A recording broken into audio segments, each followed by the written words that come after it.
Welcome to Good Life. I'm Dean Wilson. I'm so glad you're with us wherever you're joining us. If you're joining us on the airwaves here in Santa Barbara, California at TVSB, we welcome you. And of course, we welcome so many of you from all over the world who are joining us at goodlifetelevision.org and at our YouTube channel.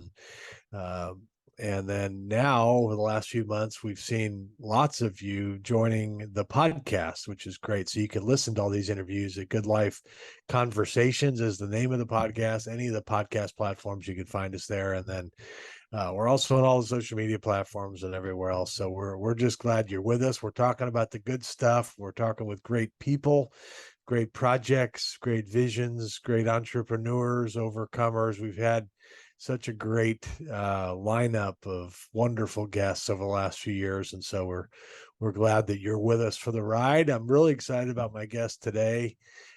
He is a writer, a producer, a director, an actor. He's the founder and CEO of CannonVision Productions. Josef Cannon is with me. Welcome, sir. Thank you. Thank you. How are you doing, sir? I'm great. It's great to have you with us. I've been reading about you and kind of some of these great projects you've been involved in, and I can't wait to dive in. But start. I know you were born in Chicago. Take us through kind of your upbringing and where you came from. I grew up on the South Side of Chicago. I went to private school, studied there. Then I left and graduated, and I did my undergrad in North Dakota, in Valley City, North Dakota. Wow. Yeah. Went up there, played basketball, ran track. And then after finishing at Valley, I came back to Chicago where I attended DePaul University for my master's. Then leaving there, coming out to Los Angeles where I taught school for a little bit in Chicago. I actually taught at my elementary school that I attended for a year. And then I moved out to Los Angeles where I continued to teach, all the while still pursuing a career in entertainment. And is that something, was the entertainment field always something that you wanted to head towards? Oh, absolutely. From day one. But the small problem was I had a horrible speech impediment. So being in front of the camera was the last thing on my mind, even though I wanted to. I just knew that it was going to be very challenging. So Yeah. I threw all of my desires into being behind the camera as a writer, producer, and director, but writing mainly.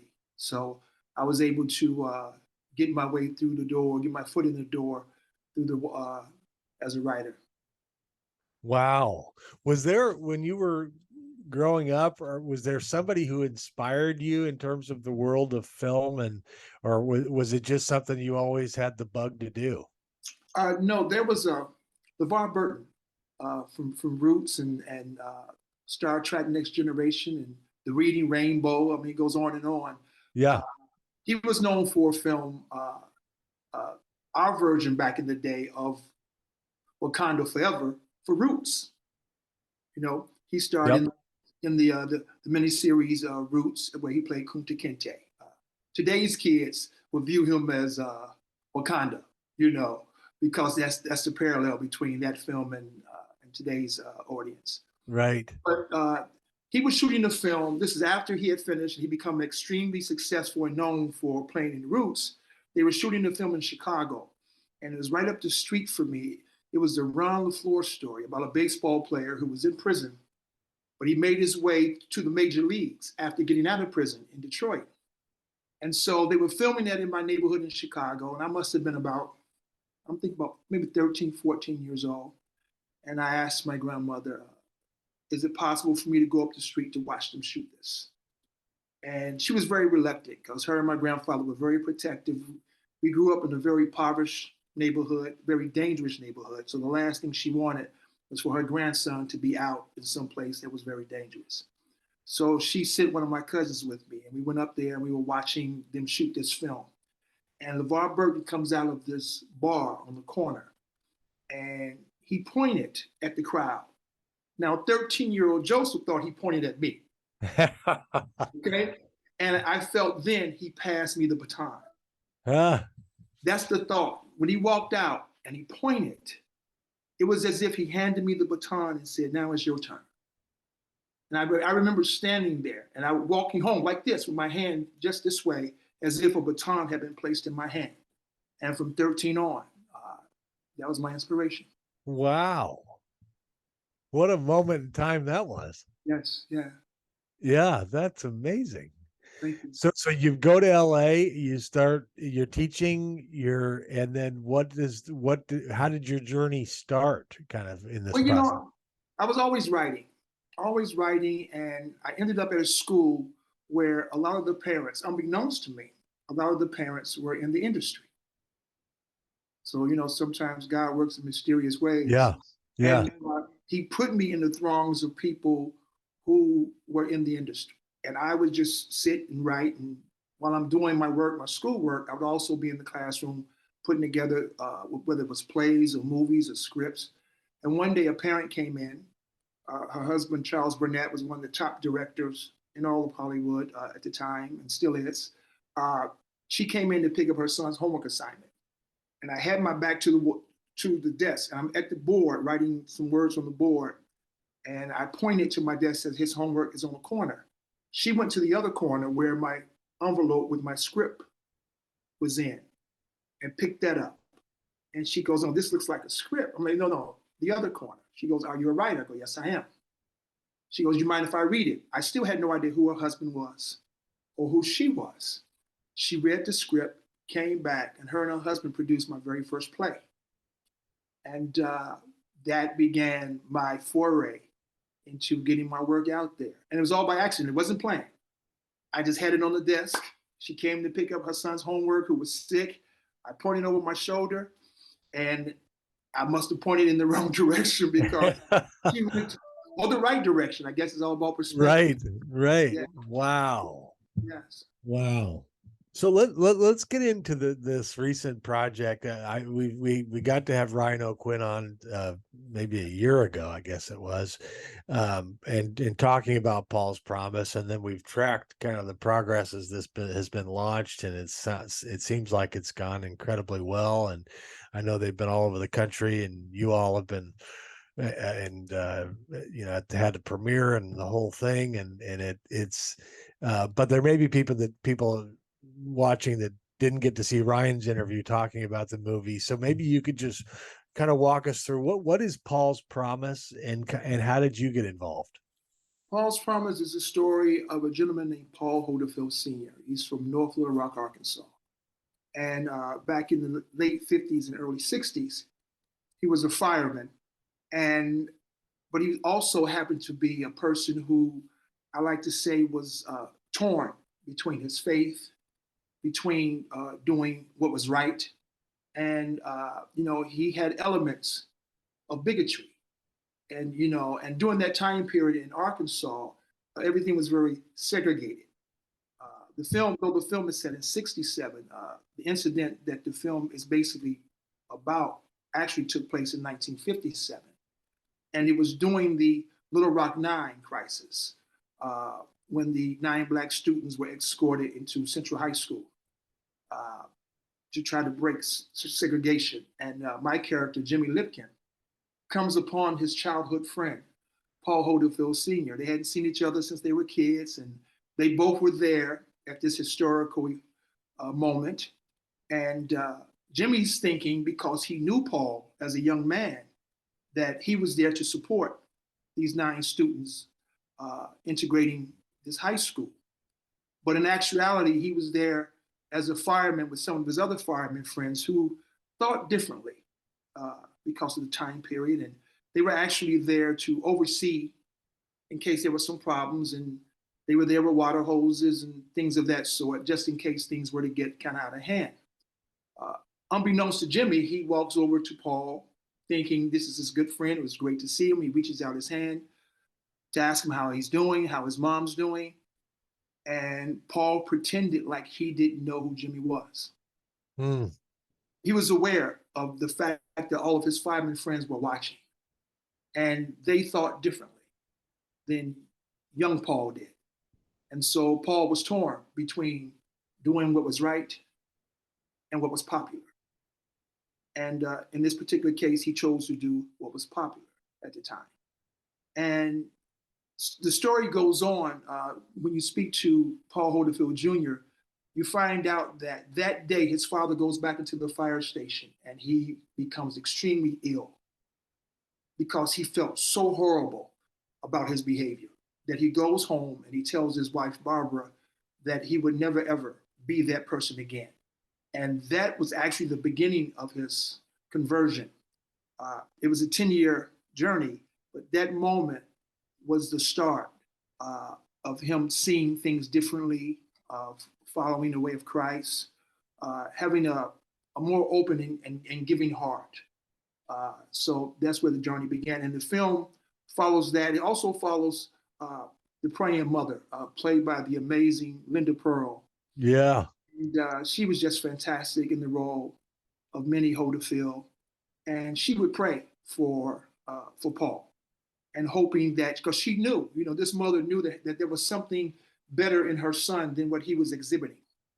And she felt that he was going to go on to do something great. In her mind, doing something great was to become a pastor and things of that sort. But Jimmy's friends and family all laughed at the thought of him becoming the pastor. They even said that he's never even read a book, let alone reading the Bible.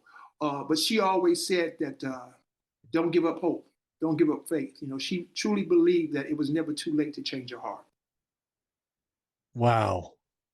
And the great Dean Cain. Yes, yes. And anytime you get a chance to work with Superman, you can't go wrong.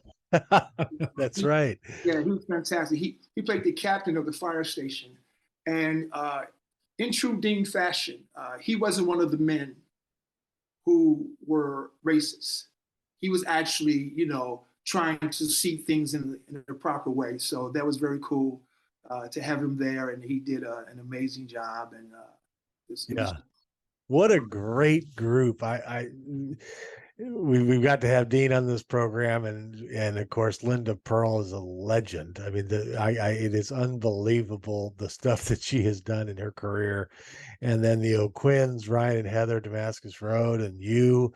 I mean, it's a fantastic group. Thank you, thank you. It was an honor to be a part of it. It was just, as I've said many occasions, it was purely a gift from above. That's for sure. Yeah. Yeah. What it's, what I mean, obviously this is a real story of redemption, and the amazing things that can happen in a life, in a lifetime, by the power of prayer, by the power of God. Amazing, story. And it always strikes me. I mean, you're somebody who's in this business. I am consistently struck by the power that these films, that telling a story, the power of story in general, but the way that it can come alive in a film like this, and the way it can impact other lives, is really a huge opportunity, isn't it? Absolutely. I think what happens, sometimes we don't give, a lot of times we don't give a lot of credit to our maker, and to just having faith and believing. Ironically, Sherry Rigby, who's also in the film, who plays Ryan's wife, amazing actress. Sherry, myself, and Ryan, we actually weren't supposed to be in the film in the first place. Many things had to happen in order for us to end up in the film. Originally, the three of us weren't designed to be in the film for one reason or the other. And the universe, or the heavens, decided that it was imperative that we do get into this film. I mean, myself, I went in strictly as a writer. I was actually brought in to meet with them to help give some information and some guidance in the character of Jimmy. I give Heather and Ryan a lot of credit. Them doing a film set in this period with a character of color, they reached out to a producer, writer friend of theirs, and asked if they knew of a writer that could come in and speak to the voice of Jimmy. And I went in what was supposed to be a 15-minute meeting with Heather and Ryan and the team at Damascus Roads. and it ended up being 3 hours. I leave. Wow. I leave because I was on my way to do a World War II film in Lithuania. And ironically, I just got my hair cut because I'm getting ready to go to Budapest tomorrow. And Oh, wow. I was like this. I was clean shaven. My hair was high and tight, like a soldier. And so I knew that there was no way that they were considering me for Jimmy Lipkin, who was much older, and I did not fit the description. So I just went in and spoke as a writer. I left. I'm doing the World War II movie. I get a phone call saying they're interested in you for the role of Jimmy. And I'm thinking that I heard this message wrong. So I called my mom up. I'm like, Mom, I think they made a mistake. And she says, baby, God don't make mistakes. And I go on, I do this film with the amazing Ryan O'Quinn. And as they say, the rest is history. The film has won so many awards. It is, but going back to what you were saying, it's such a touching film. Yeah. Beyond the accolades, it's the thing that it resonates with people. It Yeah. resonates with people. And I think that's the thing that I'm the most proudest of, is how we, because there's a huge responsibility when you're playing a true story, and Yeah. and you're in the room with the family of these real life people. The fear that we felt when we were in Arkansas doing one of the many premieres, Ryan was brave enough to sit up with the family. I wasn't that brave. I sat down below. I wasn't as brave as Ryan was, but Ryan sat right next to him. But he and I were texting back and forth. I'm like, how's it going? How's it going? How's it going? Like, I'm hearing sniffles. I hope it's a good thing. I'm hearing sniffles. I'm hearing tears. So he and I was just texting like little kids back and forth to one another. Because again, there's such a responsibility. Yeah. You're telling this true story of this amazing man. I mean, you know, and I would be remiss if I didn't mention that Paul turned his life around. Yeah. He goes on to start the first integrated church in the South. And now it's become the largest integrated church in the South. This is from the same man who once had bigoted philosophies and beliefs. Yeah. And that's the gist of the story. That's the genesis of it. That's the power of it. Right. You know, as our tagline says, you know, it's never too late to change your heart. And so he just didn't turn around and become a good man.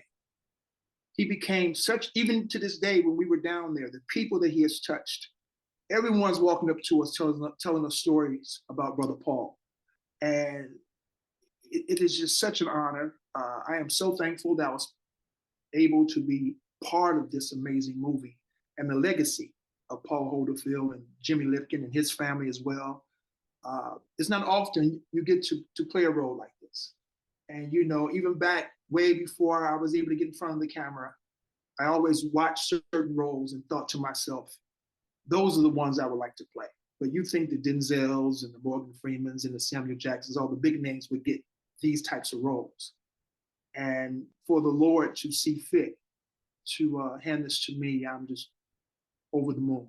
Yeah. Oh, it's so great. And what a great message, you know, that everybody can change. You know, change can happen. A heart can change. And then the power and the faith and the prayer and the, you know, the that's just a message for everybody. I mean, no matter what you've done or who you were or are or whatever, what your past is, you know, this story of this redemptive story is just something that I just think everybody needs to see.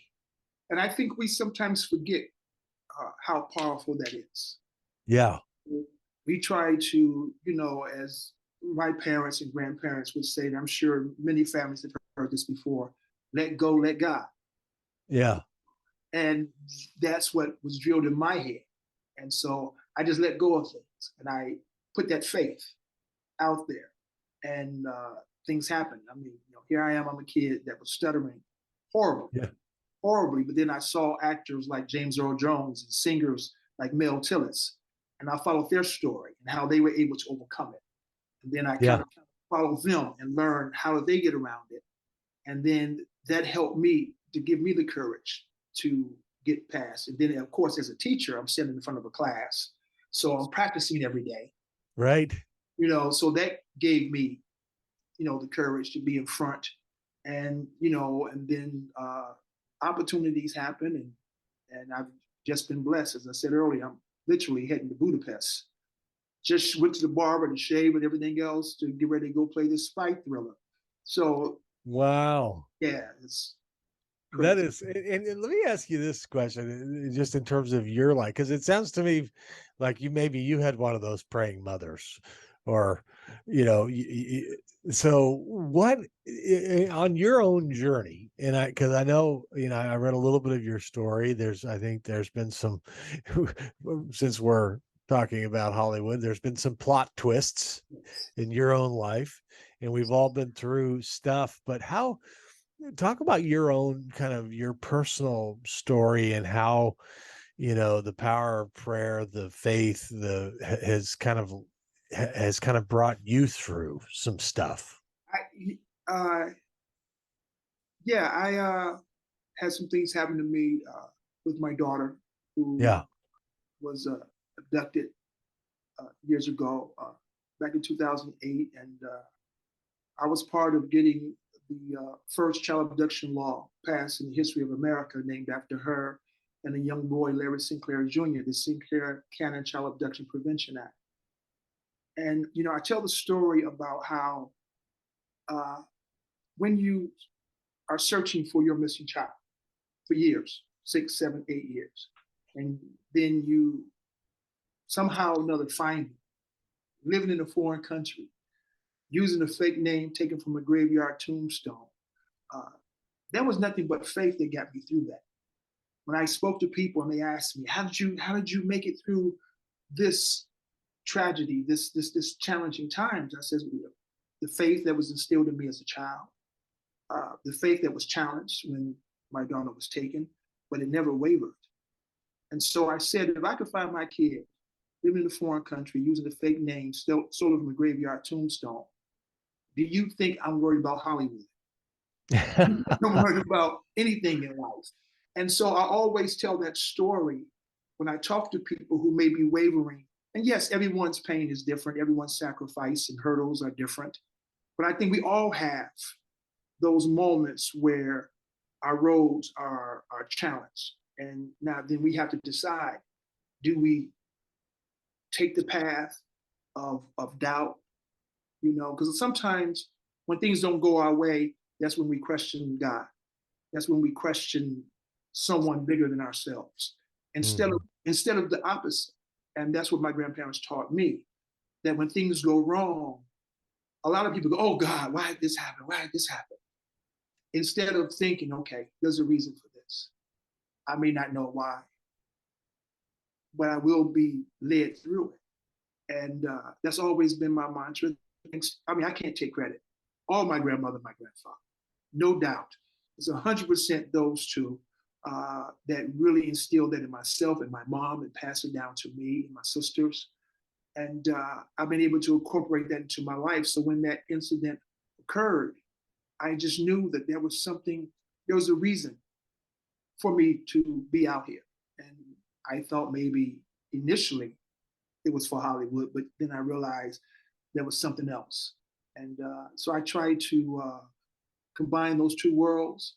Yes, I'm out here and I'm making movies, but I also want to show how through faith, uh, something bigger can occur. Yeah. So I like to try to use not just the films like about Paul Hoderfield and Jimmy Lipkin, but also the stories about my own personal struggles Yeah. that we can overcome, Yeah. things. And thank you for, first of all, mentioning that. I appreciate that a lot because it's something that I'm probably, no, not even probably, I'm most proud of that more than anything else in my life. Yeah. It almost sounds like a movie by itself. I mean, somebody in England saw a picture of your daughter and then said that girl's in my son's class at school. I mean, it almost sounds like a movie by itself, to be Yeah, honest with you. it was just, it's so surreal. And, but it was just never downing. It just never downing. I remember so clearly, Pierce Brosnan was in town and he was here for the celebration on the anniversary of our law that was taking place in Santa Monica, California at the time. And here I am. I've been for years trudging away, and I'm in the shower and I hear the news say that Pierce Brosnan is going to be attending the event. And I come out and I get on the phone and I call my mom and I said, your granddaughter's just been found. She goes, how? I said, I don't know, but something in my gut has told me she's just been found.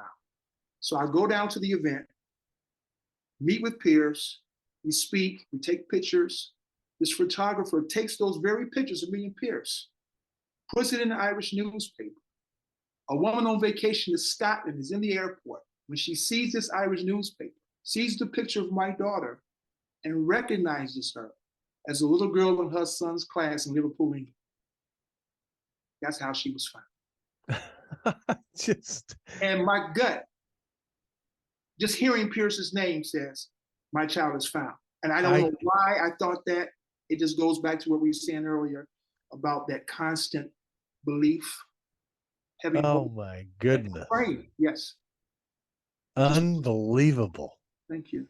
And that daughter is now she's using the stage name Shay Nicole Collins, and she's an award-winning director on her own. Yes, she is. Yes, she is. She won an award, and I'm just so proud of her. And she's doing her thing, and I'm just, just ecstatic that life has found a way to get us both through all of this. So.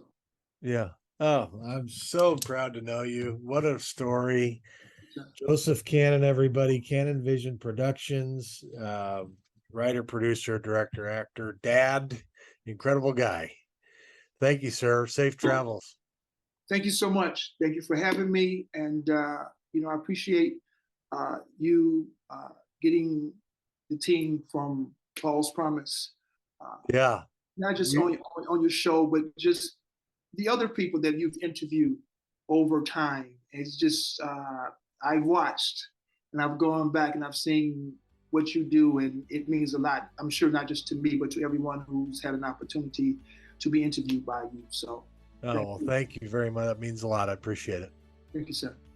Thank you, Josef. Great to have you. And to all of you, we thank you for watching, and we'll see you next time.